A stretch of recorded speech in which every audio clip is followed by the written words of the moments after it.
எவ்வளவோ சமையலை குக்கரில் வச்சு சாப்பிட்ருப்போம். இன்றைக்கி கோதுமை ரவா கிச்சடி குக்கரில் எப்படி செய்கிறதுன்னு தான் பார்க்க போகிறோம். அதுக்கு முன்னாடி நம்ம சேனலை இப்போ தான் ஃபஸ்ட் டைம் பார்க்குறீங்க அப்படின்னா மறக்காமல் சப்ஸ்கிரைப் பண்ணிடுங்க.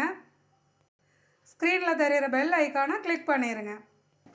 சரி வாங்க இப்போ சமைக்கிறது எப்படின்னு பார்க்கலாம். 1 கப் கோதுமை ரவா எடுத்துருக்கேன். ஒரு பெரிய வெங்காயம் கட் பண்ணி எடுத்துக்கலாம். 2 பச்சை மிளகாய், இஞ்சி கொஞ்சம் கட் பண்ணியிருக்கேன். கேரட்டு கொஞ்சம், பீன்ஸு சின்ன சின்னதாக கட் பண்ணி எடுத்துக்கலாம். கருவேப்பிலை 2 காஞ்ச மிளகாய் சேர்த்துக்கலாம். ஒரு தக்காளி கட் பண்ணி எடுத்துக்கலாம். ஸ்டவ் ஆன் பண்ணிட்டு ஒரு குக்கர் அடுப்பில் வச்சுக்கலாம். எண்ணெய் கொஞ்சம் சேர்த்துக்கலாம். கடுகு கொஞ்சம் சேர்த்துக்கலாம்.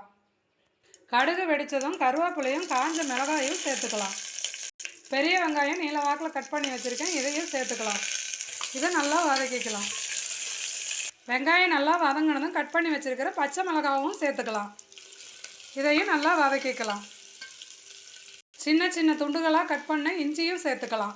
ஒரு தக்காளி கட் பண்ணி எடுத்துருக்கேன், அந்த தக்காளியும் இதில் சேர்த்து வதக்கிக்கலாம்.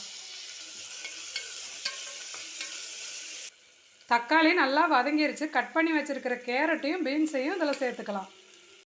உப்பு கொஞ்சம் சேர்த்துக்கலாம். இதை நல்லா கலந்து விட்டுக்கலாம். இதை நல்லா கலந்து விட்டாச்சு. 1 கப் நான் கோதுமை ரவை எடுத்திருக்கேன், அதனால 2.5 கப் தண்ணி சேர்த்துக்கலாம். இதை இப்போ கலந்து விட்டுக்கலாம். கேரட் பீன்ஸுக்கு மட்டும்தான் உப்பு சேர்த்தோம். இப்போ ரவைக்கு உப்பு சேர்த்துக்கலாம். இதை நல்லா கலந்து விட்டுட்டு இந்த ஸ்டேஜில் உப்பு பார்த்துக்கோங்க, உப்பு கரெக்டாக இருக்கான்னு சொல்லிட்டு கோதுமை ரவையை கொஞ்சம் கொஞ்சமாக அதில் சேர்த்து நல்லா கலந்து விட்டுக்கலாம். இதை நல்லா கலந்து விட்டுக்கலாம். இப்போ குக்கரை மூடி ஒரு 3 விசில் வச்சு எடுத்துக்கலாம். இப்போ 3 விசில் வந்தாச்சு. இப்போ ஸ்டவ் ஆஃப் பண்ணிக்கலாம். விசில் டவுன் ஆயிடுச்சு. இப்போ நம்ம குக்கரை ஓப்பன் பண்ணிக்கலாம். மணக்க மணக்க கோதுமை ரவா கிச்சடி சூப்பராக ரெடி ஆயிடுச்சுங்க. இது மாதிரி ஒரு முறை கோதுமை ரவாவில் கிச்சடி மட்டும் வச்சு சாப்பிட்டு பாருங்கள், டேஸ்ட்டு சூப்பராக இருக்கும்.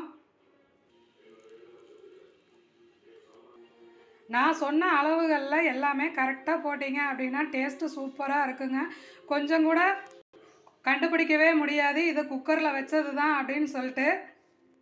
எவ்வளவோ சமையலை குக்கரில் வச்சு சாப்பிட்டு பார்த்துருப்போம். கோதுமை ரவா கிச்சடியும் இது மாதிரி ஒரு முறை குக்கரில் வச்சு சமைச்சு பார்த்து டேஸ்ட்டு எப்படி இருக்குன்னு கமெண்ட்ஸில் சொல்லுங்கள்.